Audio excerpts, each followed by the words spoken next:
Hello everyone. Good evening, sir. Good evening.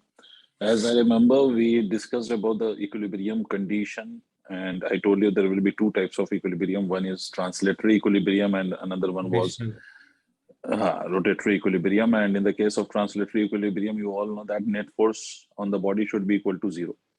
And in the rotatory equilibrium, I told you the net torque must be equal to zero. And the second point that I told you when we finished the last class, the second point was if a body is in rotatory equilibrium, then about any axis of rotation, the net torque will be equal to zero. Doesn't matter whether you take that axis of rotation inside the body or outside the body, that has to be equal to zero. Then only the body can be in rotatory equilibrium.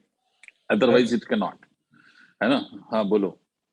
Sir जो axis of rotation वो x Y Z कोई भी axis में हो सकता है, particular axis कोई सी भी हो सकती है, कोई सी भी हो सकती है, बिकॉज रोटेटरी इक्विलिब्रियम का मतलब ही है कि अगर बॉडी एक एक्सिस के अबाउट इक्विलिब्रियम में है तो फिर तो हमें मेंशन करना पड़ेगा कि भाई it is only in equilibrium about that particular axis. But जब हम इसको जनरलाइज कर रहे हैं, इसका मतलब है कि it should be in rotatory equilibrium about any axis.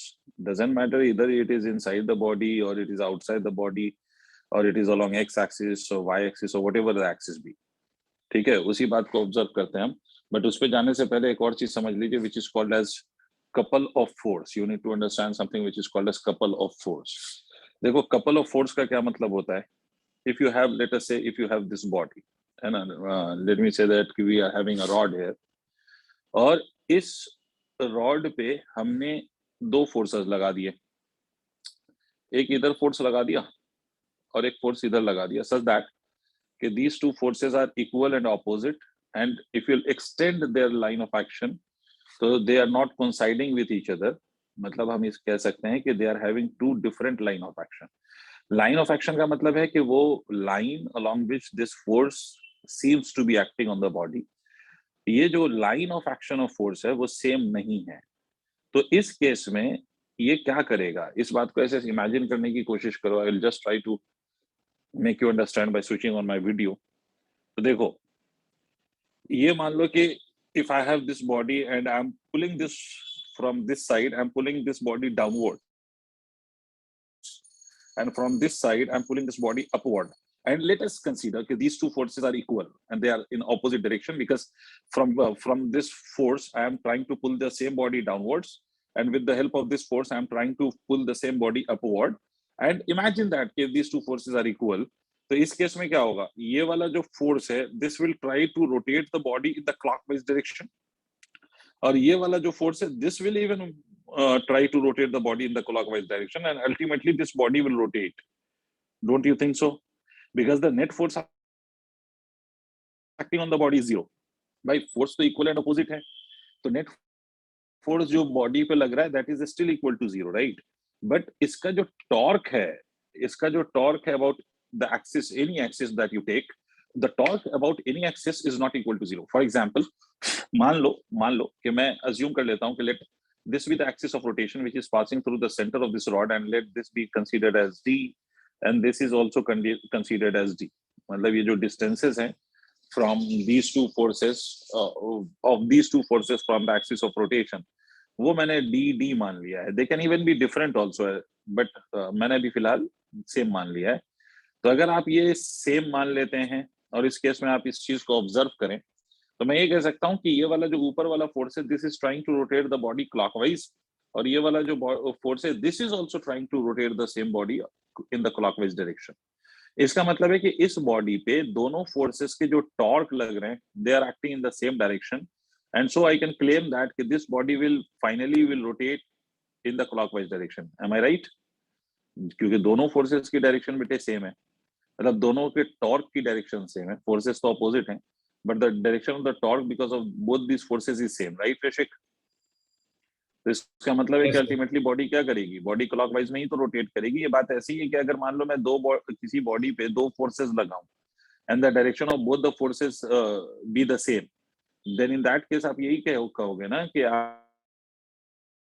आपकी जो बॉडी है वो अल्टीमेटली उसी डायरेक्शन में मूव करेगी जिस डायरेक्शन में फोर्स लग रहा है. ठीक है, उसमें तो ये फर्क नहीं पड़ेगा कि बाइक का हैंडल करते हैं. हाँ सर मैं क्या कह रहा हूँ कहते जैसे हैं? बाइक का हैंडल हम रोटेट करते हैं। बिल्कुल बिल्कुल। तो बिल्कुल सही एग्जाम्पल कि आप जो है राइट वाला भी उसी डायरेक्शन में घुमा रहे होते हैं और लेफ्ट वाले को भी उसी डायरेक्शन में घुमा रहे होते हैं। तो अल्टीमेटली आपका आपकी जो बाइक है वो एक ही पर्टिकुलर डायरेक्शन में घूमती है, या उसका व्हील एक ही पर्टिकुलर डायरेक्शन में घूमता है, क्योंकि बाइक का हैंडल आप एक ही पर्टिकुलर डायरेक्शन में रोटेट करा रहे होते हैं। ठीक है। तो ऐसे फोर्सेस बेटा जिनका मैग्नीट्यूड इक्वल हो, डायरेक्शंस ऑपोजिट हो, and they act along the two different line of actions, ऐसे force are set to form a couple of force. ऐसे फोर्सेस को हम क्या कहते हैं? ऐसे फोर्स को हम कहेंगे कि this is couple of force, है ना। कपल ऑफ फोर्स का इफेक्ट ये होता है कि वो बॉडी को ट्रांसलेट नहीं करता, but they rotate the body, है ना। बॉडी को ट्रांसलेट नहीं करेगा, rather they will rotate the body, है ना। कपल ऑफ फोर्स का यही इफेक्ट है। अब अगर मैं इस कपल ऑफ फोर्स के due to this couple of force if I calculate the torque, मैं इस कपल ऑफ फोर्स का टॉर्क कैलकुलेट करूं, और टॉर्क भी किसके अबाउट, मान लो अभी फिलहाल मैंने सेंटर से पास होने वाली एक्सिस के अबाउट अगर टॉर्क कैलकुलेट करना है, लेटेस्ट से फॉर द फर्स्ट केस मैं ये एक्सिस के अबाउट टॉर्क कैलकुलेट कर रहा हूं, तो मैं ये कह सकता हूं भाई दोनों फोर्सेस के torque are in the same direction, hence both will be taken to have the same directions. तो इसलिए या तो दोनों पॉजिटिव लोगे आप, या दोनों को आप निगेटिव लोगे, है ना, because they are in the same direction. तो आप क्या लिखोगे? Torque will be written as equal to F D plus of F multiplied by D, and the torque will finally be equal to twice of F multiplied by D. This is the value of the torque. हाँ, couple of force के case में एक बात obvious है कि net force will always be equal to zero. इसका मतलब couple of force अगर बॉडी पे लग रहा हो तो body will be in translatory equilibrium, but it will not be in rotatory equilibrium. इसका मतलब एक बात तो ऑब्वियस हो गई सर, कि अगर ट्रांसलेटरी इक्विलिब्रियम है तो इसका ये मतलब नहीं है कि रोटेटरी इक्विलिब्रियम भी होगा। मतलब एक टाइप ऑफ इक्विलिब्रियम होना डजंट सिग्निफाइज दैट कि there will be the another equilibrium also. हो भी सकता है और नहीं भी हो सकता है। जैसे अभी जो एग्जांपल ले रहे हैं हम कपल ऑफ फोर्स के केस का, इसमें हमें एक टाइप का इक्विलिब्रियम तो दिख रहा है, and what is that equilibrium? तो that is the translatory equilibrium, but rotatory equilibrium तो नहीं है ना sir. But in this case we don't have rotatory equilibrium. अच्छा, अगर किसी का मन करे कि नहीं मैं तो एक्सिस ऑफ रोटेशन यहाँ नहीं ले रहा, if you shift your axis of rotation to some new point, let us say यहाँ पर आपने ले लिया ये वाला axis of rotation as you can see in the diagram, तो अब अगर मैं इन इसका टॉर्क लिखूं तो अब टॉर्क क्या होएगा बेटा? Anybody can anyone tell me what would be the value of the torque now? तो इस लेफ्ट वाले फोर्स का बता सकते हो मुझे कि लेफ्ट वाले फोर्स का टॉर्क कितना होगा? What will be the torque due to this force which is on left of the body? Zero. Of course zero. भाई सबको समझ में आ गया? ये टॉर्क इसलिए जीरो होगा, द ऑब्वियस पॉइंट इज कि this force is passing through the axis of rotation. और मैंने आपको बोला था कि अगर कोई भी फोर्स एक्सिस ऑफ रोटेशन से पास हो रहा हो तो उसका टॉर्क तो आंख बंद करके जीरो ही होगा सर। तो the torque of this will be equal to zero. Torque of this will be equal to zero. इसका मतलब है लेफ्ट वाले फोर्स का टॉर्क जीरो हो गया, और राइट वाले फोर्स का टॉर्क अगर हम लिखेंगे तो ये राइट वाला force, the distance of this right force from this axis of rotation will obviously be equal to 2d, है ना।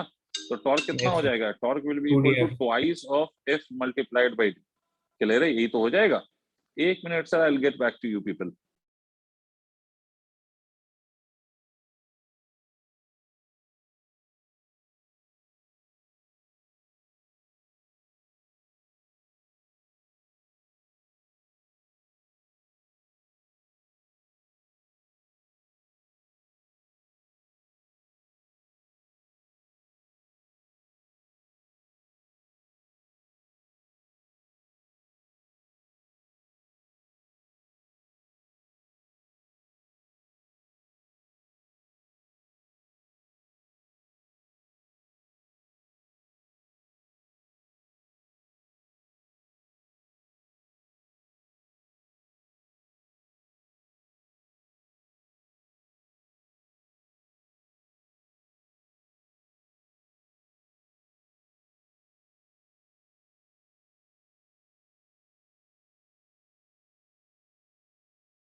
Okay sir, sorry for the interruption. तो खैर मैं आपसे क्या कह रहा था, मैं आपसे कह रहा था कि कपल ऑफ फोर्स की खास बात क्या है?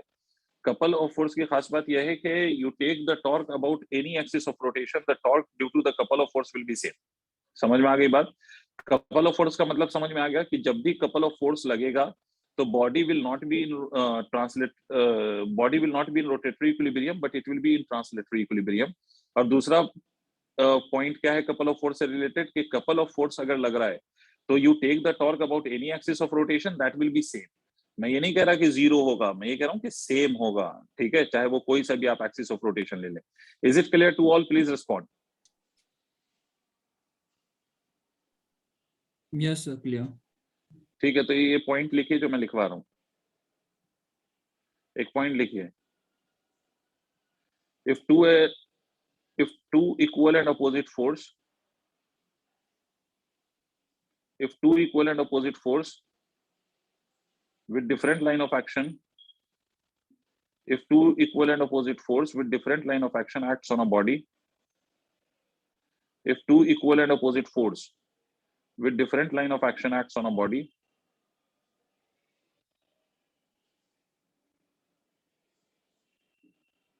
then this pair of force is known as couple of force. Then this pair of force is known as couple of force. Then this pair of force is known as couple of force.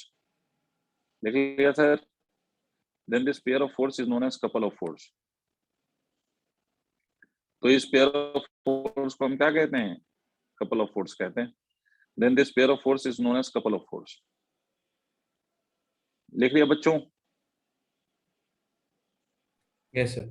Yes sir. इसके नीचे एक और point लिख लीजिए, torque due to couple of force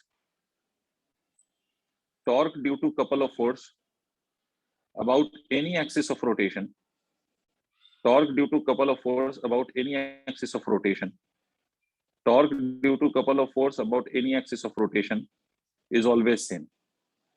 Torque due to couple of force about any axis of rotation is always same. Torque due to couple of force about any axis of rotation is always same.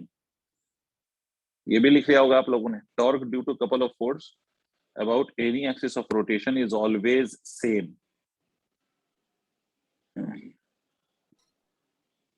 लिख लिया? Yes sir. Point number 3 लिखिए,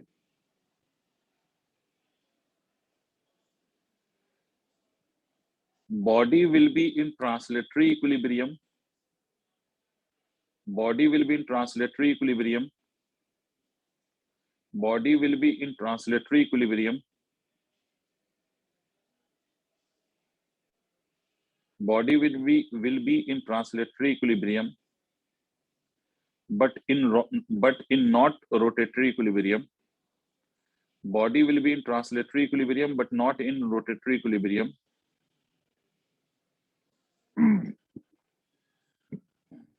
Body will be in translatory equilibrium, but not in rotatory equilibrium when couple of force acts. Body will be in translatory equilibrium, but not in rotatory equilibrium when couple of force acts. ठीक है? Yes sir. आगे बढ़ते हैं। अब देखिए एक और चीज मैं समझा दूं, इसका मतलब तो ये हो गया कि जब भी कपल ऑफ फोर्स लगेगा तो इसका मतलब तो ये हो गया कि भाई टॉर्क तो होगा, although there will be a translatory equilibrium, मतलब body will not translate but body will rotate.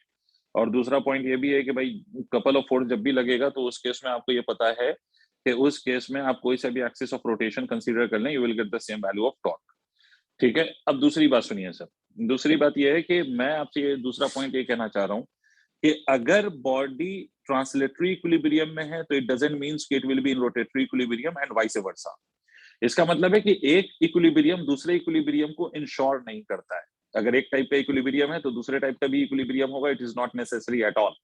जैसे मैं आपसे कहूं, जैसे अभी आपने देखा कपल ऑफ फोर्स का केस, कपल ऑफ फोर्स के केस में there is translatory equilibrium but we don't have a rotatory equilibrium, मतलब बॉडी इज रोटेटिंग एक्चुअली। दूसरा केस कि अगर सर मान लीजिए ऐसा हो कि अगर मैं आपसे कहूं कि we are having this force and we have taken this as my axis of rotation, although these forces are not same, F1 and F2, these forces are not same. या इसका एक और केस बन सकता है, क्या ये दूसरी कंडीशन ये हो सकती है कि मान लो कि मैं आपसे ये कहूं कि भाई ये वाला फोर्स है F1 और ये वाला फोर्स है F2 and these two forces acts on at different distances from the axis of rotation, late us से कि ये D1 है और ये D2 है, ठीक है। तो अब मेरी बात समझिएगा जरा गौर से। सर पहले केस में आप ये कह सकते हो कि because both of these forces are acting exactly at the axis of rotation, इसका मतलब है कि दोनों फोर्स का जो टॉर्क है that is exactly equal to zero. Am I correct? Yes, sir. दोनों फोर्सेस कहाँ लग रहे हैं? दोनों force exactly axis of rotation पे एक्ट कर रहे हैं, तो दोनों फोर्स का जो टॉर्क है undoubtedly that will be equal to zero without any doubt, तो वो तो टॉर्क जीरो हो गया, है ना। बट इस वाले केस में F net is not equal to zero, think about it, F net not zero but tau net about this axis of rotation is exactly equal to zero. Am I correct बेशक? Yes sir. ठीक है, इसी तरह से इस वाले case में देखो, इस वाले केस में F net is again not equal to zero, F net not equal to zero, but यहाँ पर F1 का टॉर्क अगर देखोगे तो दैट वुड बी क्लॉकवाइज, और F2 का टॉर्क अगर देखोगे तो F2 का torque will be anti clockwise. तो there are two types of torque, one is clockwise and another one is anti clockwise. तो इस केस में आप मुझे बताइए कि एक क्लॉकवाइज लग रहा है, एक एंटी क्लॉकवाइज लग रहा है, तो पॉसिबल है कि भाई नेट टॉर्क जीरो हो जाए, because the two torques are in the opposite direction, तो it is possible that we get a net torque zero, right? भाई पॉसिबल हो सकता है ना, इस केस में टाउ नेट का जीरो होना पॉसिबल हो सकता है ना भाई, आप नहीं समझे भाई। टॉर्क क्या होता है? Torque is equal to force into perpendicular distance from the axis of rotation. F1 का टॉर्क लिखोगे तो FD1 हो रहा है, F2 का टॉर्क लिखोगे तो F2D2 हो रहा है। तो क्या पॉसिबल नहीं हो सकता कि दोनों के प्रोडक्ट इक्वल हो जाए individually if the force is not equal, if the distances is not equal? But क्या ये पॉसिबल नहीं है कि दोनों के जो टॉर्क की वैल्यू है that is the product of force and the perpendicular distance वो इक्वल हो? इज इट पॉसिबल और not? Yes, sir. Possible. Possible है, इसका मतलब इस केस में टॉर्क का जीरो होना पॉसिबल है, राइट? ठीक है, तो यहाँ पर अच्छा ये भी मैं ये नहीं कह रहा कि 100% होगा ही, बट पॉसिबल है ना। तो इन दोनों सिचुएशंस में मैं आपको ये दिखाना चाह रहा हूँ कि we have the rotatory equilibrium but we don't have the translatory equilibrium in this case, और couple of force के केस में आपने देखा है कि we had the translatory equilibrium but we didn't have the rotatory equilibrium in that case। Clear है? अच्छा ऐसा भी हो सकता है कि दोनों ही equilibrium नहीं हो, जैसे फॉर एग्जांपल कि अगर मान लीजिए कि if this is a body and let me apply this force F1 and this force F2 and both the forces are of different magnitude but they act at a same distance from the axis of rotation, तो इस case में undoubtedly in this situation आप claim कर सकते हो कि भाई दोनों टॉर्क की वैल्यू इक्वल तो नहीं होगी, because this two forces are not same, and if this two forces are not same तो इसका मतलब है कि ये दोनों टॉर्क की वैल्यू 100% इक्वल नहीं हो सकती। Are you getting what I am saying sir? Yes sir. ठीक है, तो इसका मतलब बेटा कि एक तरह का इक्विलिब्रियम होने का ये मतलब नहीं है कि there will be the second equilibrium also, मतलब one type of equilibrium doesn't insures that कि there will be the another type of equilibrium also, है ना। तो ये बात मतलब याद रखिएगा, ठीक है। It can be asked in objective और एज एन ऑब्जेक्टिव क्वेश्चन और कॉन्सेप्चुअल क्वेश्चन कि अगर किसी बॉडी में ट्रांसलेटरी इक्विलिब्रियम है तो डज दैट मीन कि it will have rotatory equilibrium? तो याद रखो no, it doesn't means. It may have rotatory equilibrium if it is having translatory equilibrium, or it may not have. So हम surety से नहीं कह सकते, we cannot be sure over it, right? यहाँ तक बात समझ में आ गई sir? Yes sir. Yes, sir. अब we are in position to solve equilibrium problems। अब पहले हम इक्विलिब्रियम प्रॉब्लम सॉल्व करेंगे, और मैं फिर से आपको याद दिला दूं कि इक्विलिब्रियम वर्ड अगर मेंशन कर दिया है क्वेश्चन में तो you will consider both type of equilibrium, translatory as well as rotatory equilibrium, और दोनों कंडीशन आप अप्लाई करेंगे ट्रांसलेटरी की भी और रोटेटरी की भी। If they have already mentioned the equilibrium तब आपको ये नहीं मानना है कि भाई ट्रांसलेटरी की रोटेटरी, आपको सीधा सीधा ये मानना है कि भाई इक्विलिब्रियम वर्ड है तो will consider both type of equilibrium and then will solve the problem. ठीक है, कैसे? तो चलो वही सीखते हैं आज, जल्दी जल्दी जरा। तो देखिए पहला क्वेश्चन, जैसे मान लो कि पहला क्वेश्चन ये है कि भाई मान लीजिए कि this is a 10 metre long rod and it has some mass, तो length of this rod is 10 metre and the mass is equal to कितना है? तो mass is equal to 6 kilogram है। मान लीजिए the mass of this rod is 6 kilogram and it is 10 metre long rod, and I am saying this के ये वाला जो है ना, ये वाला this and and this both this rod has been kept on two supports. This rod is kept on two supports, right? दो support पे ये रखे हुए हैं, है ना। and both the sir. supports are at a distance of 1 meter from either ends. मतलब left वाला support is at a distance of 1 metre from left end, right वाला support is at a distance of 1 metre from the right end. और आपसे question में ये कहा जा रहा है कि this rod is in equilibrium. कैसे है ये रॉड इक्विलिब्रियम में है। कैसे है बेटा ये रॉड इक्विलिब्रियम। तो क्वेश्चन आपसे ये डिमांड कर रहा है कि जिस सपोर्ट पे ये दोनों रॉड रखे हुए हैं उस सपोर्ट का normal reaction, what will be the value of normal reaction due to these two supports on the rod? Did you understand the question? Please respond. Yes sir. ठीक है, कैसे करेंगे, कोई सोचना चाहेगा? सर मैं निकालना क्या है? We have to find out the normal reaction due to the two supports.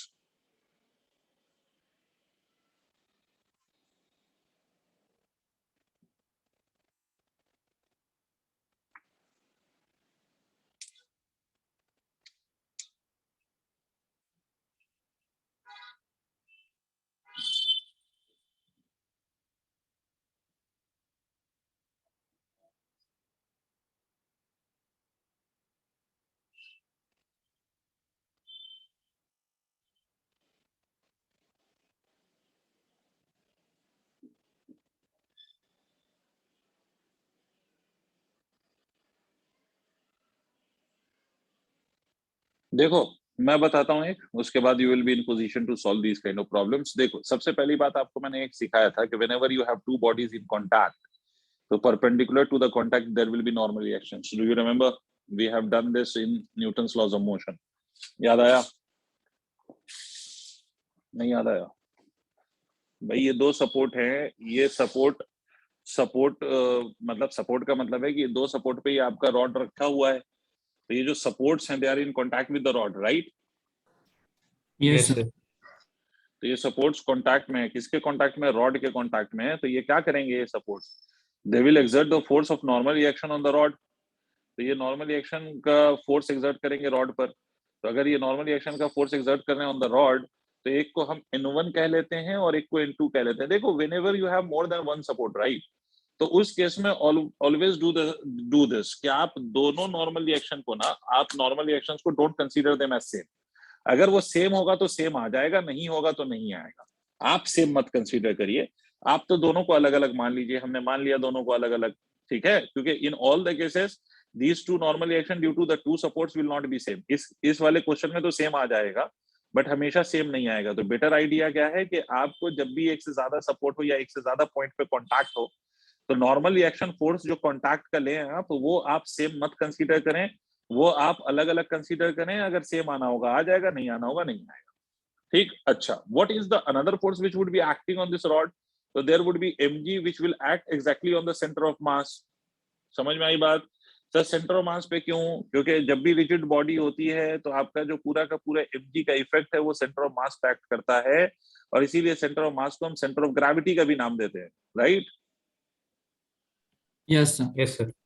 अब देखो, अब मुझसे कहा गया कि this body is in equilibrium, तो we will have to apply both condition of both type of equilibrium, that means translatory as well as rotatory। Sir क्यों sir?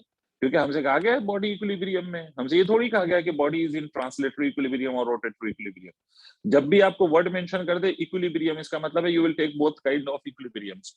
तो देखो for translatory equilibrium, don't you think for translatory equilibrium, don't you think this N1 plus of N2 must be equal to mg, which can be written as equal to 60? Is it clear? Please respond।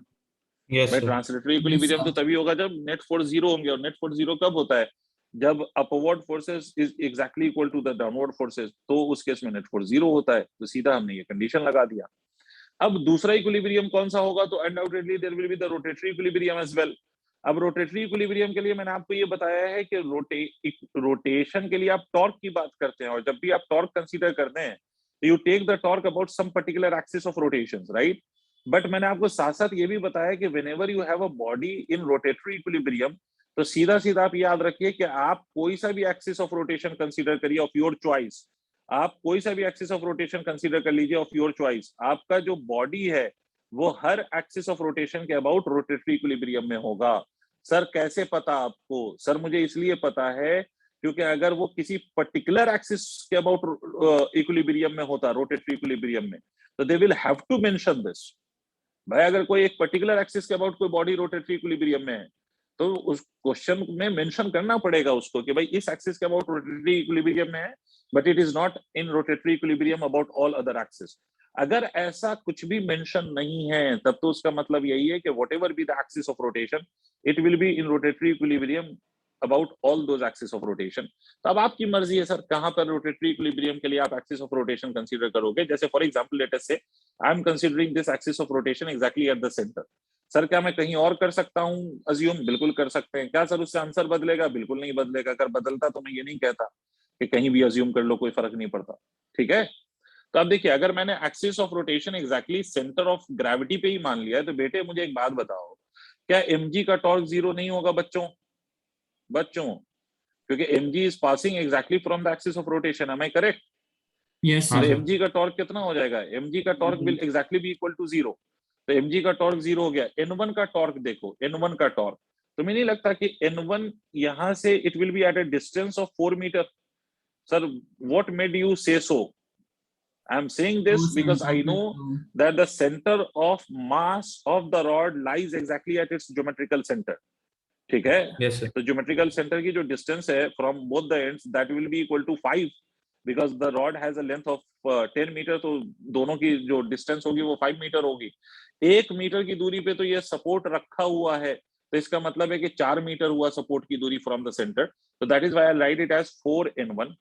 ठीक है, अच्छा अगर आप इस torque को देखो तो इस टॉर्क को मुझे बता सकते हो कि what will be the direction of this torque? I mean will it be in clockwise direction और anti clockwise direction? What is your idea? Anybody? Sir repeat कर दो क्वेश्चन, आवाज ब्रेक हो रही व्हाट है। Will be the direction of torque due to this n1? Clockwise और anti clockwise? Clockwise. Of course it would be clockwise, right? बेटा सबको समझ आया है? प्लीज एक बार बोल दो सर ये समझ में नहीं कि क्लॉकवाइज कैसे होगा। भाई क्लॉकवाइज कैसे होगा।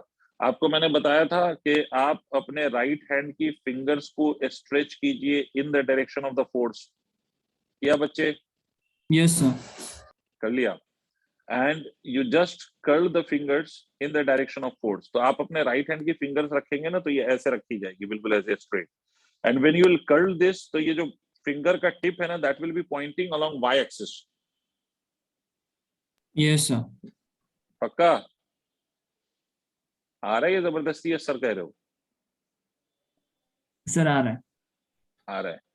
तो that will be pointing along the Y axis, right? तो वाई एक्सिस में पॉइंट करने के लिए आपकी फिंगर किस डायरेक्शन में रोटेट हुई है, क्लॉकवाइज या anti clockwise? Sir clockwise. Clockwise. So that will be the direction of the torque. If your fingers rotates in the clockwise direction, means the torque will be in the clockwise direction. If the fingers rotates in the anti-clockwise direction in this process, then the direction of the torque will be in the anti-clockwise direction. सही? Yes sir. Sir मैं simulate Okay. करके निकालता हूँ, मतलब sir जैसे अगर actual में imagine करें तो क्लॉकवाइज घूमेगा, वैसे कर सकते हैं? एक्चुअल में इमेजिन करेगा क्या मतलब?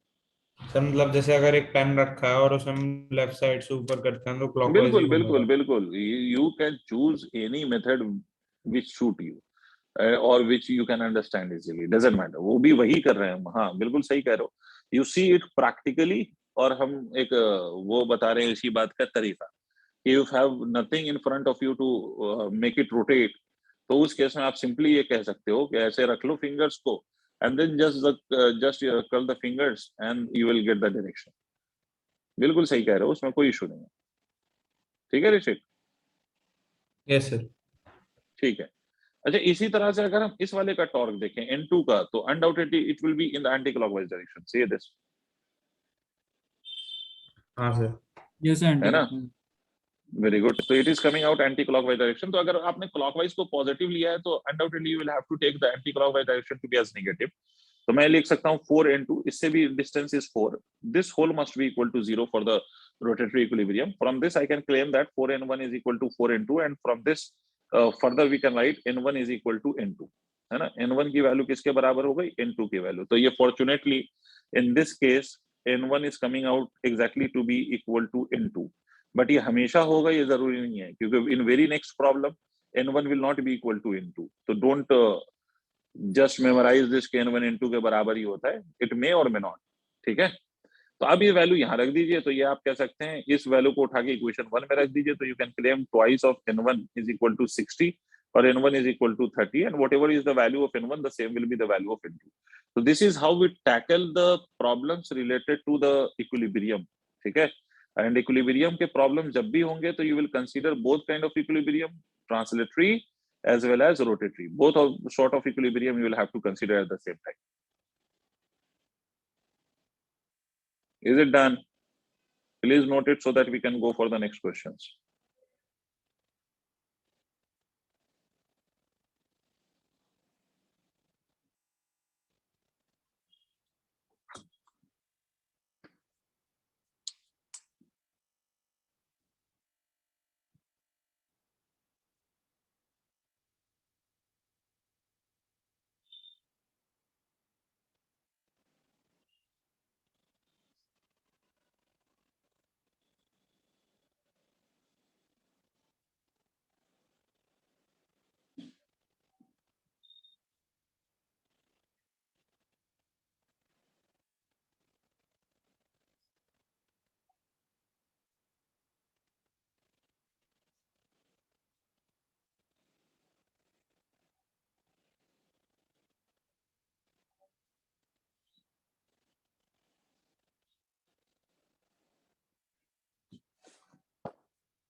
हो गया बच्चों?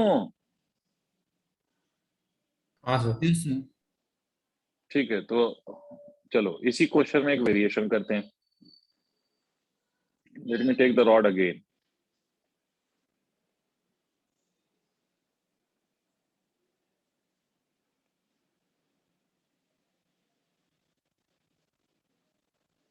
Let me take the two supports again. I'm taking the two supports. Mass of this rod is equal to 4 kilogram and the length of this rod is equal to, once again, it's 10 meter. Centre होगा कहीं पर, यहां पर एक block भी रख दिया आपने। This block has a mass of 2 kilogram. ठीक है, and this block is kept at a distance of 2 metre from the centre of the rod. ठीक है, अगेन आपको यही करना है कि अगर मान लो कि this and exerts a force of n1 and this n2 means the normal reaction due to the two supports. You have to find out again the normal reaction due to the two supports if the rod is in equilibrium. N1 is equal to what and N2 is equal to what if the rod is in equilibrium. The question is again demanding that you have to find out the values of these normal reactions acting on the rod due to the two supports. That means N1 and N2. Will you try to solve now? Yes. देखो equilibrium है, इसका मतलब एक बात obvious है sir, equilibrium का मतलब आपको दोनों इक्विलिब्रियम साइमल्टेनियसली कंसीडर करना है, rotatory as well as translatory. Rotatory के लिए आपको मालूम है कि you need the net force to be equal to 0 and translatory के लिए यू नो दैट के the net torque must be equal to 0, और नेट टॉर्क आप किसी भी एक्सिस ऑफ रोटेशन के अबाउट 0 मान सकते हैं, उससे कोई फर्क नहीं पड़ेगा।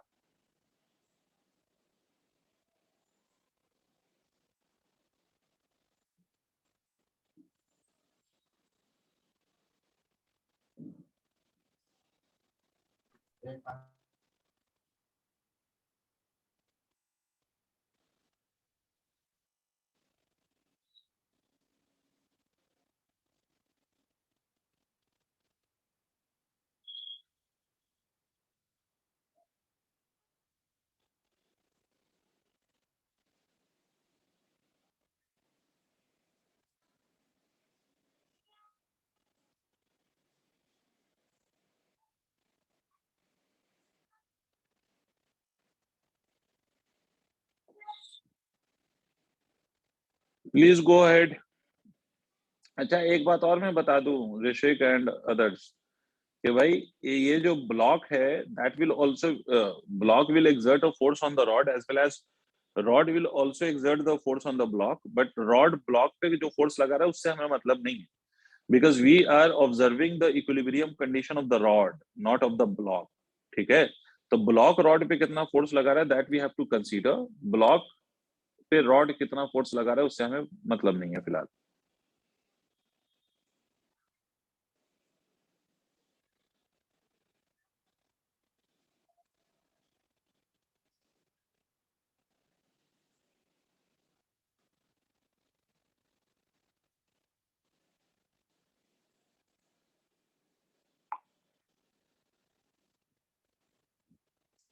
मैं बताऊं अब या you people are still trying?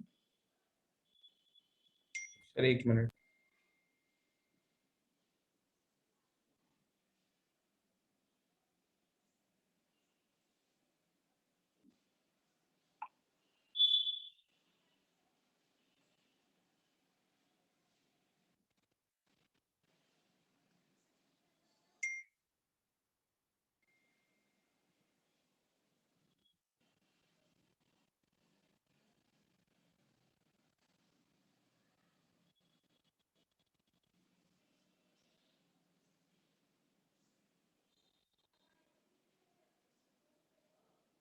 Sir ये बता दो। बताता हूँ। सर इसमें ब्लॉक का इशू आ रहा है, मतलब उसका हम नॉर्मल रिएक्शन या नहीं कोई मसला नहीं इक्वेशन। लेना। देखो ये सरफेस पे अगर हम कोई ऑब्जेक्ट रख दें and it is of mass 2 kilogram, right, तो क्या होगा ये सरफेस पे ये ब्लॉक पे क्या क्या फोर्सेस लग रहे होंगे। और देखो दोनों का अगर मैं फ्री बॉडी डायग्राम बना के आपको समझाऊं, ये 2 किलोग्राम है और ये सरफेस है, ठीक है। तो 2 किलोग्राम वाले पे जो डाउनवर्ड डायरेक्शन में फोर्स लग रहा है that will B mg, that is mg on the block, and N yes will be their normal reaction on the block which will be acting on the block due to the surface, right? Yes sir. और इसका reaction कहाँ लगेगा? इसका reaction इस पे लगेगा, नहीं लगेगा? इसका रिएक्शन हाँ सरफेस सर। पे लगेगा, है ना? तो इसका हाँ रिएक्शन सर। सरफेस पे लगेगा। अब आप एक बात बताइए कि अगर if this block is not moving and undoubtedly this block is not moving, it is at rest, right, तो इसका मतलब है कि इस पे लगने वाले फोर्सेस शुड बी बैलेंस्ड। तो अगर इस पे लगने वाले फोर्सेस बैलेंस्ड हैं, इसका मतलब है कि ब्लॉक के लिए आई कैन क्लेम दैट कि n इज इक्वल टू 20। तो अगर ब्लॉक पे n इज इक्वल टू 20 है तो ये सरफेस पे भी n की जो वैल्यू है वो 20 ही तो मानोगे। Yes sir. Yes sir. पक्की बात है एकदम। तो इन द सेम वे आप देखिए ये block surface is replaced by the rod, इसका मतलब मैं ये नहीं कह सकता कि रॉड पे जो फोर्सेस हैं वो फोर्सेस क्या क्या होंगे। देखो if I draw this rod again and what are the forces if I have to observe these forces, तो यहाँ पर you are having this force N1 और यहाँ पर जो ये फोर्स है वो कितना है, ये फोर्स है N2, ठीक है। और ये वाला जो ब्लॉक है वो इस पे एक फोर्स लगा रहा होगा that would be exactly equal to the weight of this block. वैसे भी इसको लॉजिकली सोचा जा सकता है कि अगर आपके हाथ पे मैं कोई ऑब्जेक्ट रख दूं तो आपको नहीं लगता कि आपके हाथ पे उस ऑब्जेक्ट का फोर्स एग्जर्ट हो रहा होगा? Yes sir. ठीक है, वो सीधी सी बात है। अच्छा ये 1 मीटर है तो यहाँ से यहाँ तक का जो डिस्टेंस होगा that will be 4 metre and similarly this distance will also be 4 metre. ये कैसे पता सर? ये लास्ट वाले क्वेश्चन में भी मैंने आपको समझाया एंड लेट अस से कि this is the axis of rotation that I am considering. तो हम यहाँ पर दो इक्विलिब्रियम की कंडीशन लगाएंगे। एक इक्विलिब्रियम कौन सा होगा? That will be the translatory equilibrium without any doubt. और ट्रांसलेटरी इक्विलिब्रियम क्या होएगा सर? तो translatory equilibrium will be equal to n1 plus of n2 will be equal to 20। This is my one of the equation because there is no other force other than this. नहीं एक और मैं भूल गया, sorry my mistake. Rod का भी sir तो weight weight act of the करेगा। रॉड। हाँ तो दैट इज इक्वल टू कितना? 40। तो इसका मतलब है that this n1 plus of n2 in the downward direction it will be balanced bye 60। This is my one of the equation. समझ पाए? हाँ सर। Yes sir. ठीक है। उसके बाद दूसरा क्या होगा? दूसरा we have to balance the torque. Torque अगर बैलेंस करोगे तो टॉर्क कैसे बैलेंस करोगे? तो torque due to these forces. देखो अच्छा मैं टॉर्क ले रहा हूँ इसी एक्सिस ऑफ इसको एक्सिस ऑफ रोटेशन मानते हुए I am taking the torque. तो इस वाले का टॉर्क इधर होगा, N2 का टॉर्क इधर होगा और इस वाले का टॉर्क अगर पुल करो इसको नीचे तो इसका टॉर्क भी इधर होगा। इसका टॉर्क भी क्लॉकवाइज, इसका भी टॉर्क क्लॉकवाइज और इसका torque anti clockwise. Is it clear? Yes sir. Yes sir. ठीक है। तो क्लॉकवाइज, एंटी क्लॉकवाइज, क्लॉकवाइज, ठीक है भाई। तो आप किसी भी एक डायरेक्शन को पॉजिटिव मान लीजिए, let me consider the clockwise direction to be as positive. तो मैं ये लिख सकता हूँ 4 टाइम, मैं ये लिख सकता हूँ 4 टाइम्स ऑफ n1, ठीक है। उसके बाद ये वाला जो है ना, ये जहां पर ये ब्लॉक का वेट लग रहा है, it is also producing a clockwise torque, और ये मैंने कहा था दिस डिस्टेंस इज 2 मीटर। तो प्लस ऑफ 20 मल्टीप्लाइड बाय 2 और minus of 4 times of n2 is equal to 0। Did you understand how did I write minus of 4n2 is equal to 0? Yes sir, yes वो sir. Direction anti हाँ, clockwise. Direction की वजह से। तो यहाँ पर ये वैल्यू क्या हो जाएगी, 4n1 minus of 4n2 is equal to minus of 40। तो n1 minus of n2 is equal to कितना हो गया, minus of 10। This is my second equation. Can you people solve n1 and these two equation to get the values of n1 and n2? Yes sir. तो note कर लीजिए।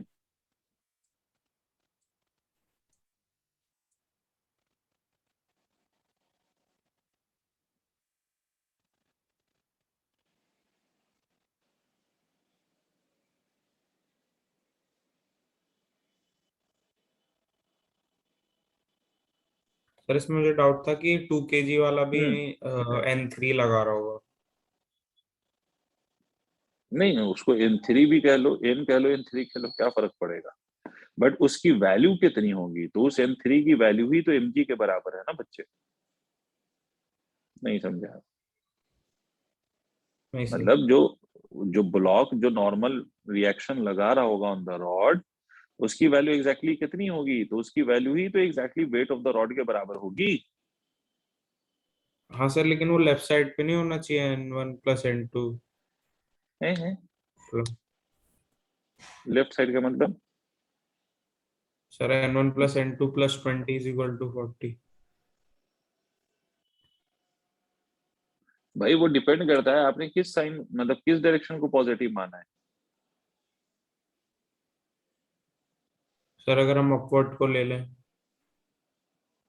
Upward कुछ नहीं है। तुम कहना क्या चाह रहे हो ऋषिक, फिर से एक बार बोलो। सर मैं कह रहा हूँ सर, इसमें हमने जो 20 ऐड किया है उस तरफ, हम्म। हम्म। उसमें सर उसी का हम नॉर्मल रिएक्शन ले लेंगे वो अपवर्ड। तो सर वो N3 अगर लेके हम लेफ्ट साइड पे करें तो। क्या लेफ्ट साइड कहना चाह रहे हो यार, तुम क्लियर नहीं हो इस सर बात जो पे, रुक जाओ N1 मैं प्लस फिर से, N2 है इज इक्वल रुक टू जाओ, I am 60। Drawing the diagram again, you need to be clear on what you are trying to say. अब बताओ, अब बताओ, ये n1, ये n1 मान लिया आपने, यही कहना चाह रहे हैं ना, और ये n2, ठीक है, बोलिए। हाँ सर, अब सर जो ब्लॉक रखा है जहाँ हाँ पे, हाँ हाँ, सर ब्लॉक यहाँ पे ब्लॉक, रखा हुआ है। हाँ हम्म। सर, तो N3 भी प्रोड्यूस होगा सर ऊपर।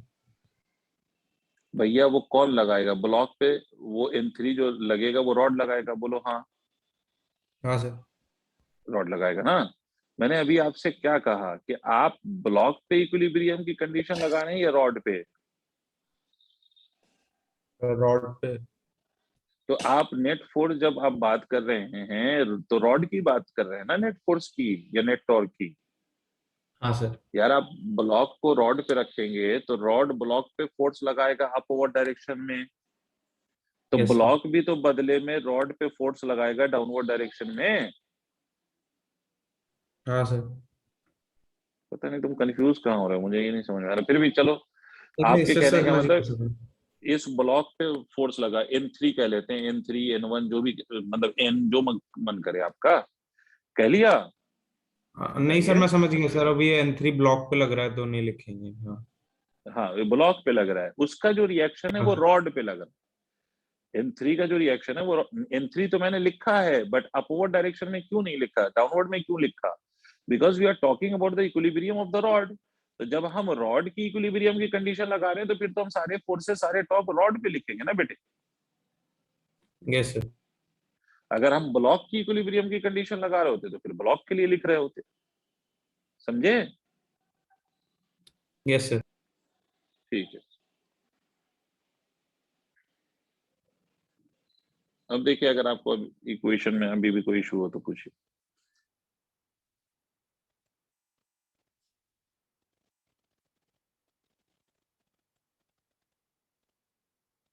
क्लियर है सर। ठीक है, नोट कर लीजिए। एक दो और सवाल करके फिर फर्दर आगे बात करते हैं।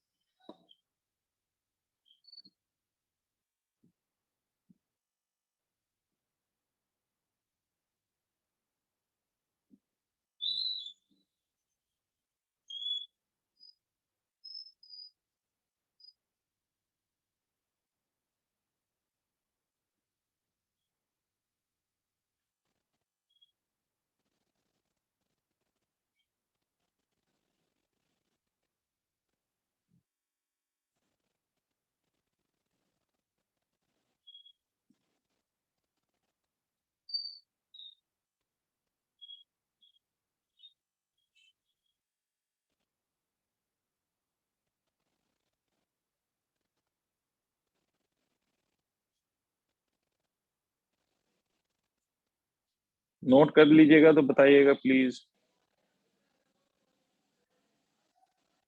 आंसर। ठीक है, एक और दो क्वेश्चंस और करते हैं इस पे बेस्ड, ताकि एक और क्लैरिटी आए। एक मान लीजिए इस तरह से मैं अज्यूम कर रहा हूँ, again I am taking a rod. ये मान लीजिए एक रॉड है और इस रॉड की कुछ लेंथ है, and we have hanged this rod with the help of two strings like this. और ये जो रॉड हमने हैंग करा हुआ है, ये रॉड हमने हैंग करा हुआ है, this is at a distance of L by four. और ये वाला जो है, ये वाला दो स्ट्रिंग्स के हेल्प से रॉड को हैंग करा हुआ है। लेट अस से कि इसमें tension is T1 and this has a tension of T2। Length of the rod is equal to L है बेटे, और mass of the rod is equal to मान लेते हैं m है। और ये वाला सेपरेशन जो है obviously it is also L by four, है ना। मतलब ये सेंटर ऑफ द रॉड मैंने यहाँ पर दिखाया आपको। अब आपसे कह रहा है कि फिर से this rod is in equilibrium. Rod कैसे रखा हुआ है, तो रॉड इज इन इक्विलिब्रियम। अब क्वेश्चन आपका फिर से वही है कि अगर ये रॉड इक्विलिब्रियम में है, तो आपको ये बताना है कि if the rod is in equilibrium, तो you have to find out the value of the tensions acting in the two strings. Did you understand the question? फिर से रिपीट कर रहा हूँ कि rod is in equilibrium, rod is hanged with the help of two strings and the rod is in equilibrium. What you are supposed to find is you have to find out the value of these two tensions acting on the rod if the rod is in equilibrium. Is it clear, Rishik? Yes sir. ठीक है, तो आप लोग कोशिश करेंगे क्या बच्चों? हाँ सर। यस चलिए। सर। सर ये रूफ से हैंग कर रहा है ना? हाँ, it is hanging with the help of roof, with the help of two strings as they are connected with the rod.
देखो, दोनों इक्विलिब्रियम लगेगी, translatory as well as rotatory equilibrium. Translatory equilibrium का मतलब होता है कि net force on the body should be equal to zero.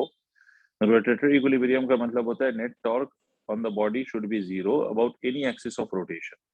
Torque लेने के लिए आप कोई सा भी एक्सिस ऑफ रोटेशन कंसीडर कर सकते हो, it's on you, it's your choice purely. आप जो मन करे वो एक्सिस ऑफ रोटेशन कंसीडर कर सकते हैं।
हो गया? हाँ सर, होने वाला है sir last step. Okay,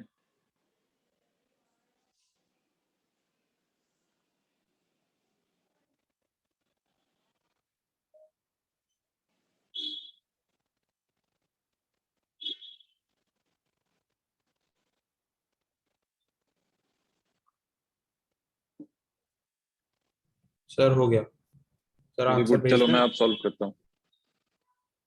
answer बताओ। सर T2 जो आ रहा है 20/3 और T1 20 बाई 10/3। 3? 20/3 10/3 कैसे आया बेटे? मैंने तो मास की वैल्यू में m सिर्फ लिखा है। I haven't given you the value of mass.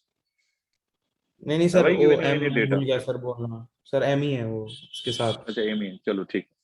देखो तो ऐसे आ रहा है जैसे मैं सॉल्व कर रहा हूँ। ये नीचे की तरफ mg लगेगा, and again for the translatory equilibrium T1 plus of T2 is equal to mg होगा, इसमें कोई शक नहीं है। This is one of the equation that we have got.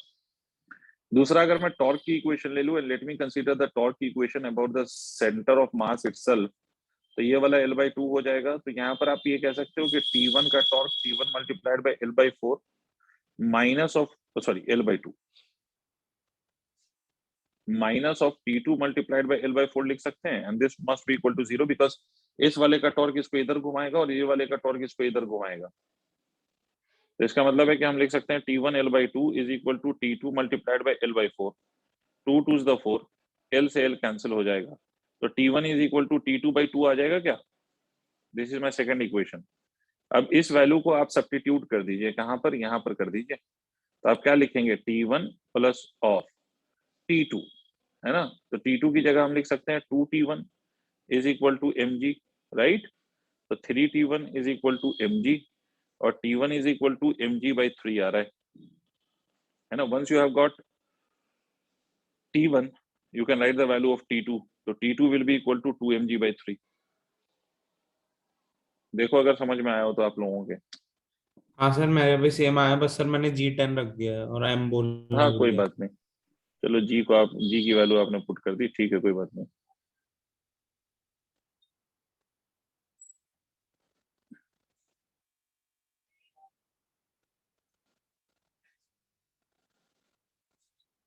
ठीक है, हो गया बच्चों? जैसे आरुषि जी, आरुषि जी कुछ समझ रही हैं आप? और आशीष जोशी साहब, यस सर। आप लोग कुछ समझ पा रहे हैं पक्का? Yes sir. चलो मैं मान लेता हूँ आप कह रहे हैं तो। Arushi,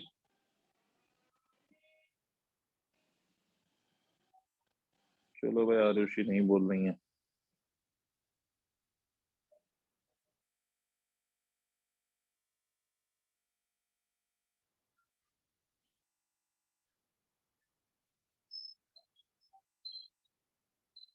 done sir.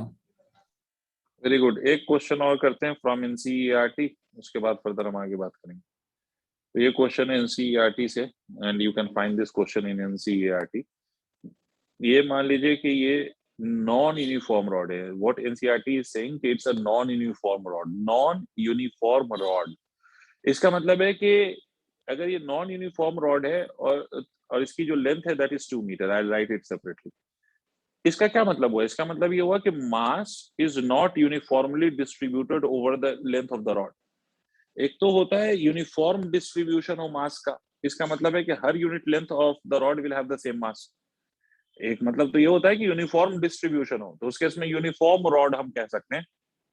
और यूनिफॉर्म डिस्ट्रीब्यूशन का मतलब होता है कि हर यूनिट लेंथ में जो मास की वैल्यू होगी दैट विल बी सेम। ठीक है, एक तो चीज ये होती है। दूसरा ये है नॉन यूनिफॉर्म रॉड, जैसे इसमें दिखाया जा रहा है, आपको बोला जा रहा है कि it's a non uniform rod. Non uniform rod, तो नॉन यूनिफॉर्म का क्या मतलब होगा? क्या मतलब समझ पाए बताओ? जैसे यूनिफॉर्म का मतलब है कि मास per unit length is same, तो इसका मतलब नॉन यूनिफॉर्म का क्या मतलब होगा? सर यूनिफॉर्म डिस्ट्रीब्यूशन नहीं है। यूनिफॉर्म डिस्ट्रीब्यूशन नहीं है, इसका मतलब है कि every unit length of the rod is not having the same mass. ये तो मतलब है, yes every sir. Unit length of the हाँ rod sir. Is not having the same mass. इसका मतलब है कि हर यूनिट लेंथ का मास अलग अलग होगा। जैसे मान लो फॉर एग्जांपल, लेट्स से कि अगर पहले 1 सेंटीमीटर का मास अगर मान लो कि 0.1 किलोग्राम है, तो दूसरे 1 सेंटीमीटर का मास 0.1 किलोग्राम नहीं है। यही मतलब होता है नॉन यूनिफॉर्म रॉड का। अब दूसरा पॉइंट समझिए, because they are saying non uniform rod, तो अगर रॉड यूनिफॉर्म होती है तो उसका जो सेंटर ऑफ मास होता है उसके ज्योमेट्रिकल सेंटर पे होता है, and if you have non uniform rod तो उसका सेंटर ऑफ मास उसके ज्योमेट्रिकल सेंटर पे नहीं होगा। ये तो मालूम है बेटा, सबको याद आ गया? यस भाई सर। आप जो रॉड के लिए कहते हैं कि centre of mass is exactly at the centre, वो तभी कह सकते हैं when the rod is uniform, rod is uniform means the mass is uniformly distributed. If it is not uniformly distributed then you can not claim that. फिर तो centre of मास कहीं भी हो सकता है, और उसके कोई वो तो कैलकुलेशन के बाद ही पता चलेगा भाई कहाँ हो सकता है, मगर ऐसे हम अंदाजा नहीं लगा सकते। ठीक है, अब क्या बोला है आपसे, बोला है कि इस रॉड को with the help of two string we have hanged this rod and these two strings are connected this way as I am connecting here in the diagram. You will be able to see that कि ये वाला जो angle है this is 37 degree and this angle is let's say कितना ले लोगे 53 degree मान लीजिए। mass of the rod is equal to I am considering as m। ठीक है, ये 53 डिग्री है, ये 37 डिग्री है। ऑब्वियसली इसका जो mg होगा ना, mg, क्योंकि centre of mass has shifted, तो it will be at some position. आपको बताना है कि at what distance you will have the centre of mass of the rod if the rod is in equilibrium. समझ में आई बात? If the rod is in equilibrium then find the position of centre of mass of the rod. Did you understand the question? Please respond. अगर rod Yes, sir. Equilibrium में है तो इसका centre of मास निकालिए। मैं पहले तो एक बात और बता दूं कि एनसीईआरटी में दिस क्वेश्चन इज गिवन बिल्कुल सिमिलर, बट इसमें क्या किया एनसीईआरटी में, I will tell you. they have used this 36.9 degree or 53, instead of 53 they have given you 53.1 degree. I repeat, instead of 37 they have given the value as 36.9 degree, and instead of 53 degree they have given the value as 53.1 degree, right? तो उससे फर्क नहीं पड़ेगा बेटा, क्योंकि अगर आपने 37 की वैल्यू अगर देखी तो 37 की वैल्यू और 36.9 की value will be same. In the same way अगर आप उसकी वैल्यू कंसीडर करोगे 53.1 की, तो 53.1 की वैल्यू और 53 की वैल्यू एग्जैक्टली सेम ही होती है, तो इसलिए कोई फर्क नहीं पड़ रहा उससे। ठीक है, समझ गए आप लोग? Yes, sir. तो अगर कभी हाँ। बुक में ये क्वेश्चन देखें तो डोंट गेट कंफ्यूज कि पता नहीं ये क्या, मास्टर ने तो कुछ और बताया था, इसमें एंगल्स कुछ और गिवन है। चलिए सर, इस क्वेश्चन को करते हैं, पहले आप लोग नोट कर लें please. You just note down the question, will solve it together.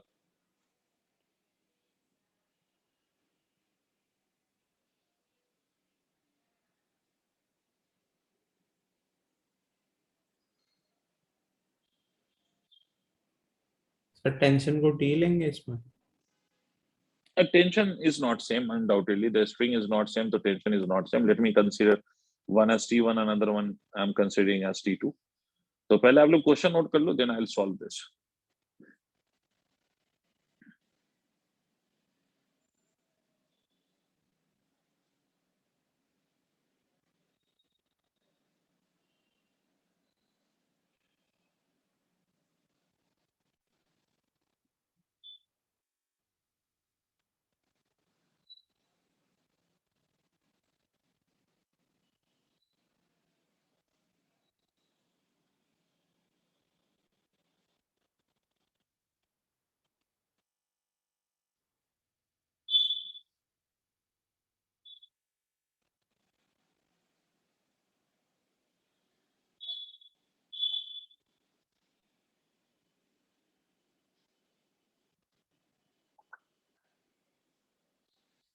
सबने नोट कर लिया question? Can we proceed with this now? Yes sir. Okay, now let us understand what we are going to discuss here. Sir सबसे पहली बात तो ये T2 है, तो पहली बात तो ये कि जब भी आपको फोर्स या कोई भी vector if you get it at some angle, तो first way or the first thing that you will do is to resolve that vector along the two axis, two perpendicular axis, right? Yes, sir. तो देखिए ये 53 degree, ये 53 degree, तो इसका मतलब T2 sin 53 is 4/5 T2 और cos 53 की जो वैल्यू है दैट इज 3/5 T2। इसी तरह से T1 को आप रिजॉल्व करिए, तो T1 को रिजॉल्व करिएगा तो this angle will be 37 degree according to the alternate angles, और ये वाला अगर आप करिएगा तो T1 cos 37 that means this will be 4/5 T1, और ये वाला जो होगा this will be equal to 3/5 times of T1। अब पहले तो सर देखो, because there are forces in the horizontal direction as well as in the vertical directions, तो इसका मतलब है कि दिस, और मैं आपसे कह रहा हूं कि रॉड इज इन इक्विलिब्रियम, तो इसका मतलब है कि rod will be in equilibrium obviously in translatory as well as rotatory equilibrium, और यहाँ पर जो ट्रांसलेटरी इक्विलिब्रियम है that will be along X axis as well as along Y axis. Rod translatory equilibrium as well as rotatory equilibrium में है ना, तो rod का जो हाँ। ट्रांसलेटरी इक्विलिब्रियम है वो भी होगा और रोटेटरी भी होगा, और यहाँ पर because forces you are having forces along X axis as well as along Y axis, ठीक है, X axis as well as Y axis का अलोंग होगा, तो इसलिए आप क्या कहेंगे, तो इसलिए आप कहेंगे कि भाई rod should be in translatory equilibrium along X axis as well as in the translatory equilibrium in the Y axis, है ना। तो देखो सर, अगर मैं एक्स एक्सिस का ट्रांसलेटरी इक्विलिब्रियम की कंडीशन लगाऊं तो आपको मालूम है कि एक्स एक्सिस में we are having only two forces, ये वाला और ये वाला, तो इसका मतलब कि these two forces must be balanced by each other, 4/5 T2 minus of 3/5 times of T1, this must be equal to 0, this means that 4/5 times of T1 या T2 is equal to 3/5 times of T1, लिख सकता हूं या नहीं बेटे? Yes sir. 5 and 5 cancels out, so what you get from this is T2 will be equal to 3/4 times of T1, ये आपकी एक इक्वेशन बन गई। अब दूसरी चीज हम क्या करें बेटा, रोटेटरी इक्विलिब्रियम। देखो सर, आप ये कह सकते हो सर क्या वर्टिकल डायरेक्शन में हम ट्रांसलेटरी इक्विलिब्रियम नहीं लिखेंगे? अगर आप लिख भी लेंगे तो उससे कोई खास बेनिफिट मिलेगा नहीं आपको, even if you write that you will not get benefit out of it, तो इसलिए मैं लिख भी नहीं रहा हूँ, because I know and I remember how to solve the problem, that is why मैं डायरेक्टली आपसे बोल रहा हूँ कि ट्रांसलेटरी इक्विलिब्रियम सिर्फ हॉरिजॉन्टल डायरेक्शन में ही लगा लो, उसी से आपका काम बन जाएगा, although it is in the translatory equilibrium along the vertical direction as well, but vertical direction में you don't need to use the equation because it will not be very much helpful, तो इसलिए आप उसको रहने दीजिए। अब direct आप आ जाइए रोटेटरी इक्विलिब्रियम पे। रोटेटरी इक्विलिब्रियम मान लीजिए कि I am considering this has to be my axis of rotation, और मैंने पूरी लेंथ ऑफ द रॉड कहा था कि इट वाज 2, तो ये x है, तो इसको मैं लिख सकता हूँ 2 माइनस ऑफ x, करेक्ट है बच्चों? हाँ सर। Yes sir. तो दो टॉर्क होगा, देखो इसका टॉर्क आएगा और इसका टॉर्क आएगा। अब किसी के मन में ये बात आ सकती है कि why are you saying कि 4/5 T1 will have torque and 3/5 T2 will have torque? Why not mg or why not this horizontal forces? देखो mg तो it is passing through the axis of rotation, so the torque due to mg is exactly 0, इसमें तो कुछ करना ही नहीं, right? Yes sir. Yes sir. और horizontal direction में अगर आप फोर्स देखेंगे, हॉरिजॉन्टल डायरेक्शन के अगर आप फोर्स को ऑब्जर्व करें तो हॉरिजॉन्टल, देखो रॉड जो हम कंसीडर करते हैं, तो rod that we consider are very thin, हम जो रॉड कंसीडर करते हैं वो बहुत थिन रॉड्स होती है ना, बहुत थिन होती हैं, तो रॉड जो हम कंसीडर करते हैं वो बहुत पतली रॉड होती है। तो अगर मैं ये एक्सिस ऑफ रोटेशन ये कह रहा हूं, तो on extending the line of action don't you think this force will also be passing through the same axis of rotation? See it भाई, अगर आप line of action of force को extend कर लो तो क्या ये जो हॉरिजॉन्टल फोर्सेस हैं, डोंट यू फील के these horizontal forces will also be passing through the axis of rotation? Yes Yes sir. sir. बात समझना बेटे, है ना? और ये because it is passing through the axis of rotation, इसलिए हॉरिजॉन्टल फोर्स का भी टॉर्क कितना होगा, तो undoubtedly that will also be equal to 0। देखो टॉर्क 0 होने के लिए either that force is exactly on the axis of rotation, या फिर अगर वो एक्सिस ऑफ रोटेशन पे नहीं भी दिखाई दे रहा है, लेकिन एक्सटेंड करने पर अगर it's line of action is passing through the axis of rotation, तो भी आप उसका टॉर्क 0 कहेंगे। मतलब अगर कोई फोर्स है और वो एग्जैक्टली एक्सिस ऑफ रोटेशन पे नहीं है, ये एक्सिस ऑफ रोटेशन है और ये फोर्स इधर है, तो इसका लाइन ऑफ एक्शन एक्सटेंड करने पर अगर if it is still passing through the axis of rotation, तो हम टॉर्क को 0 ही कहेंगे बेटा। उस केस में टॉर्क नॉन 0 नहीं बल्कि 0 ही होगा, ठीक है? तो इसका टॉर्क लिखते हैं 4/5 times of T1 multiplied by x, and because we are only having two torque, तो अनडाउटेडली एक क्लॉकवाइज होगा तो दूसरा एंटी क्लॉकवाइज होगा, तभी एक दूसरे को बैलेंस कर पाएगा। दूसरा वाला हम क्या लिखेंगे, 3/5 times of T2 multiplied by 2 minus of x।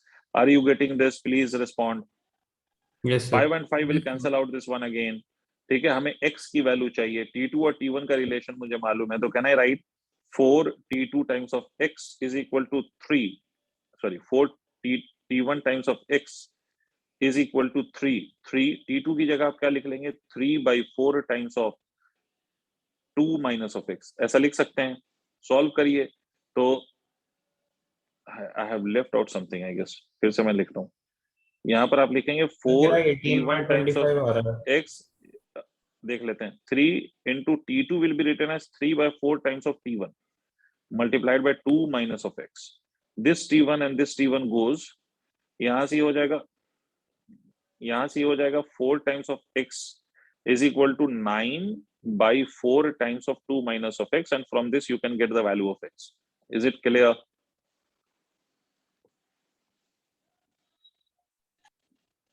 Yes sir yes sir.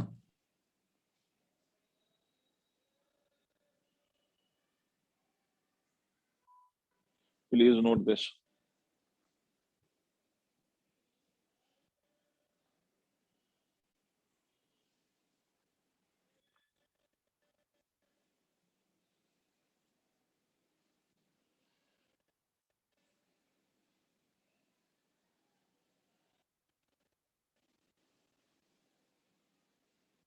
Sir vertical translatory equilibrium से हमारा T1 और T2 की वैल्यू आ जाएगी ना, अगर निकालनी होती।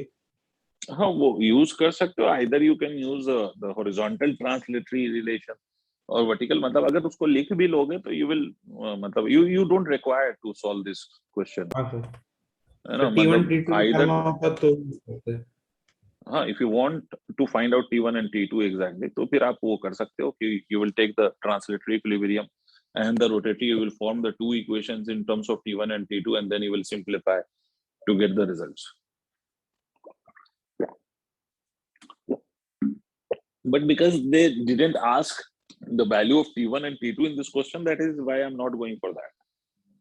हाँ सर, सर मैंने सॉल्व वैसे ही पूरा किया था और वर्टिकल भी किया था, तो सर उससे आ रही थी। हाँ, आएगी, जरूर आएगी, आना तो है ही।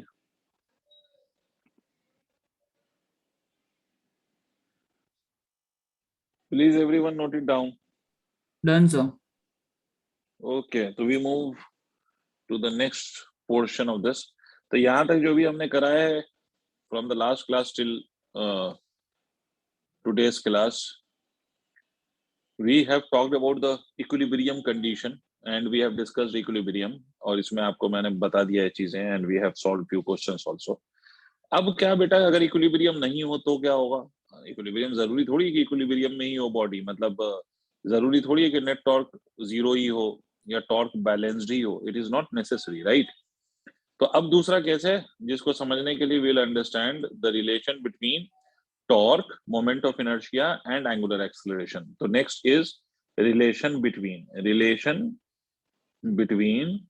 tau, I and alpha. Tau means torque, I is the moment of inertia and alpha is the angular acceleration. ठीक है, अब ये रिलेशन चाहो तो मैं ड्राइव कर दूंगा, एक मैं कर देता हूं ड्राइव। ये मान लो किसी भी शेप की कोई भी बॉडी मान ली, हाँ, torque is equal to I into alpha, very good. ये मान लीजिए किसी भी शेप की बॉडी आप कोई सी भी कंसीडर कर लीजिए, and let us consider that this is the axis of rotation here. और ऑब्वियस सी बात है बेटा, अगर ये कोई बॉडी हमने कंसीडर किया तो there will be different particles, and if the whole body rotates with some angular acceleration, let us say alpha, तो all the particles will be going in the circle with the same angular acceleration, and the radius of all the circles will be different, of course, because all the particles are at different distances from this axis of rotation. तो obvious सी बात है कि radius अलग अलग होंगे, but सबके घूमने का जो एंगुलर एक्सेलरेशन है will be same, and it will be exactly equal to the angular acceleration of the whole body about the axis of rotation और the given axis of rotation, right? Yes sir. अब देखो बेटा, इस बात को हम समझें तो एक बात हमें एक बात याद होगी कि हमने एक चीज पढ़ा था, इफ यू रिमेंबर और if you can recollect from the chapter of circular motion, in that chapter we have studied something, और वो क्या था, आई विल टेल यू कि A is equal to R into alpha, याद आ रहा है? A is equal to R into alpha, था ना, हाँ sir, tangential acceleration. Tangential acceleration A is equal to R into alpha, right. तो A equal to R into alpha था, ये हमें पता है sir, A is equal to R into alpha. तो आप देखिए सर, इसी तरीके से अगर मैं पहले वाले पार्टिकल की बात करूं, तो पहले वाले पार्टिकल के लिए acceleration can be written as equal to alpha multiplied by r1। Although सारे पार्टिकल का अगर आप देखेंगे तो अल्फा सेम है, but their radii is not same. The circular path on which they are moving has different radii, so that is why the linear accelerations will be different but angular acceleration will be same। तो a1 is equal to alpha r1। इसी तरह से हम अगर a2 लिखें तो that can also be written as alpha r2। इसी तरह से nth पार्टिकल के लिए लिखें तो हम लिख सकते हैं alpha rn। Is it correct? Yes sir. अब देखो, अगर हम a Yes, sir. मतलब फर्स्ट पार्टिकल पे if I have to write the force, तो f1 can be written as equal to m1 a1, that can be written as equal to m1 multiplied by alpha times of r1। अच्छा, ये force अगर मान लो कि I am considering that all the forces are making the body move in the same direction, ठीक है, अगर सारे फोर्सेस का जो टॉर्क है it is making the body move in the same direction, सारे फोर्सेस का torque, for simple case I am assuming that कि सारे फोर्सेस का जो टॉर्क लग रहा है वो एक ही डायरेक्शन में टॉर्क लग रहा है, या एक ही डायरेक्शन में सबका टर्निंग इफेक्ट है। अगर मैं मान लूं थोड़ी देर के लिए, तो मैं ये कह सकता हूं कि साहब इसका जो टॉर्क होगा τ1 can be written as equal to f1 multiplied by the perpendicular distance of this particle which is equal to r1। नहीं दिखता क्या? दिख रहा है बेटा, m1 alpha r1 into r1 लिख सकते हैं। इसका मतलब है कि m1 अल्फा r1 का स्क्वायर लिख सकते हैं। बोलिए बच्चों। Yes sir. Yes, sir. ऐसे ही बेटे अगर हम f2 लिखें तो f2 की वैल्यू को m2 a2 लिख सकते हैं। This can be written as equal to m2 multiplied by alpha r2। From this we can claim that τ2 will be equal to f2 multiplied by r2, f2 multiplied by r2, and hence we can write it as f2 alpha r1 r2, ये तो force हो गया, multiplied by perpendicular distance r2 is equal to m2 alpha r2 का square. तो in the according to the same logic, if you write the torque on the nth particle, don't you think it will be fn rn, and hence you will write it as mn, मतलब mass of the nth particle, mn alpha rn का square। and if we take the sum of all these torque, obviously this sum will be vector sum because torque is a vector quantity, but since we have taken the simplest case in which we are considering that all the torque are in the same direction, तो सारे torque अगर same direction में होंगे तो simply हम उसको add कर सकते हैं। तो अगर हम ऐड करेंगे तो आप देखिए क्या क्या आएगा, m1 अल्फा r1 का square plus of m2 alpha r2 का square, and so on and so forth, and you can write it up to nth particle mn alpha rn ka square, and from this we can take alpha as common and we can write m1 r1 ka square plus of m2 r2 ka square and so on and so forth, ठीक है, plus of mn rn का square. अगर आप याद करें तो आपको ये दिखाई देगा m1 into r1 का square will be the moment of inertia, right. Yes तो सर। टाउ नेट आप लिख सकते हैं alpha into this is the moment of inertia of one particle, this is the moment of inertia another particle, and so on, this is the moment of inertia nth particle, और सब सारे moment of inertia को add कर देंगे तो you will get ultimately the moment of inertia of the whole body about the given axis of rotation, and from this you can write the torque will be equal to I net into alpha। this is the relation between torque and angular acceleration of the body। net torque acting on the body can be written as I into alpha, where I is the moment of inertia of the whole body and alpha is the angular acceleration of the body। but yes, mind you one thing कि अगर आप किसी भी axis के about if you are writing the torque and body is accelerating, तो जिस axis के about torque लिख रहे हैं उसी के about you will take the angular acceleration। अगर if you are writing the torque about center of mass, तो center of mass के about torque लिखोगे तो angular acceleration भी किसके about लोगे, center of mass के about। मतलब whichever point you consider it as your axis of rotation, about the same axis you will have to take the torque as well, and as well as the moment of inertia। ठीक है? Yes sir. Yes sir. Very good, note कर लीजिए इसको। तो this is the relation between torque and this relation is very much similar to what you have already studied. F is equal to ma। हाँ, F is equal to ma। देखो force के case में mass is the inertia, right. m is nothing but inertia, और उस inertia को हम inertia नहीं कह के हम उसको मास का नाम देते हैं, वैसे ही यहाँ पर हम टॉर्क के केस में जो मास का काम वहां पर था वही काम यहाँ पर मोमेंट ऑफ इनर्शिया का है। और दूसरा वो मतलब ट्रांसलेटरी मोशन में जो काम एक्सेलरेशन का था वही काम यहाँ पर एंगुलर एक्सेलरेशन का है। मतलब torque is force is replaced by the torque and linear acceleration is replaced by angular acceleration. तो ये बिल्कुल सिमिलर सा केस है। और इसको आप ये भी कह सकते हो कि दिस इज, आगे मैं इसी को बताऊंगा कि this can also be considered as Newton's second law in the case of rotation.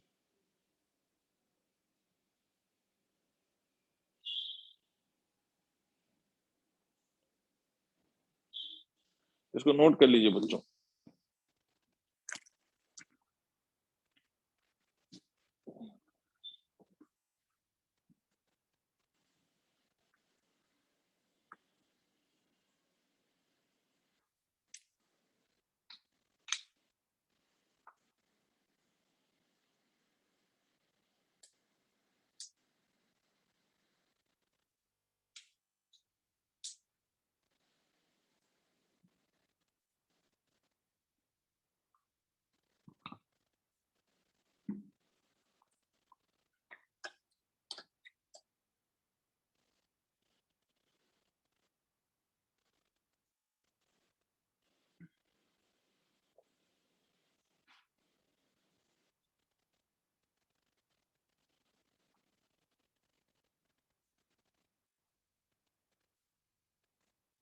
कर लिया नोट आप लोगों ने?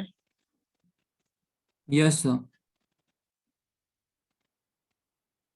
बच्चों सबने कर लिया? नहीं सर, अभी कर रहा हूँ। ओके।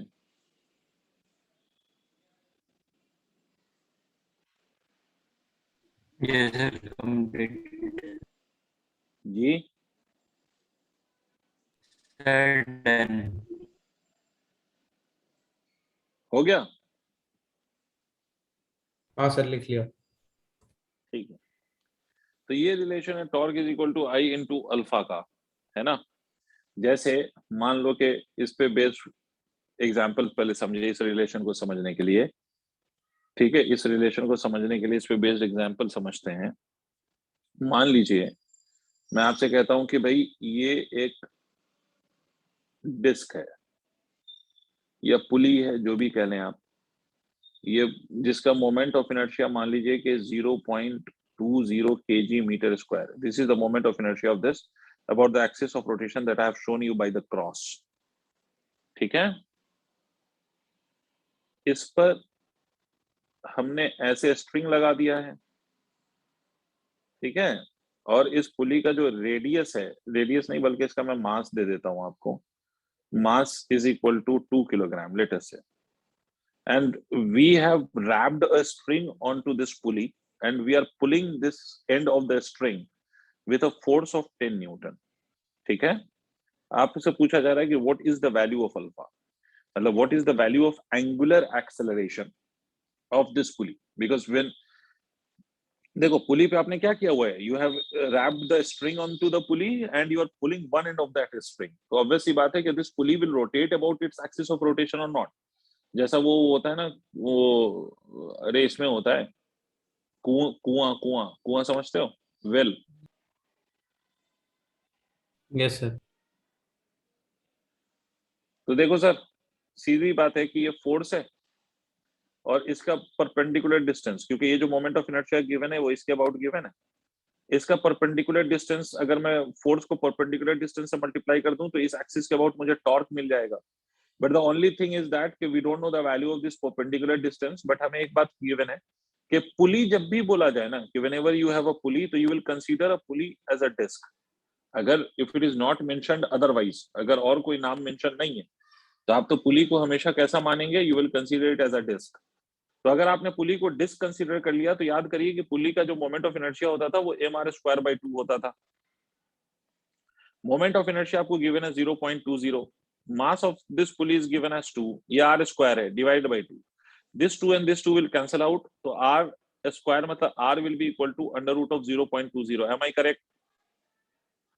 यस तो सर, टॉर्क की वैल्यू यहाँ से निकल आएगी, टॉर्क की वैल्यू हो जाएगी force which is 10 multiplied by 0.20 is the value of the perpendicular distance. तो अल्फा की वैल्यू क्या होगी, अल्फा की वैल्यू हो जाएगी tau by I, that means equal to 10 0.20 divided by what, तो divided by again moment of inertia will be equal to 0.20। Did you understand? Yes sir. Note करिए इसको।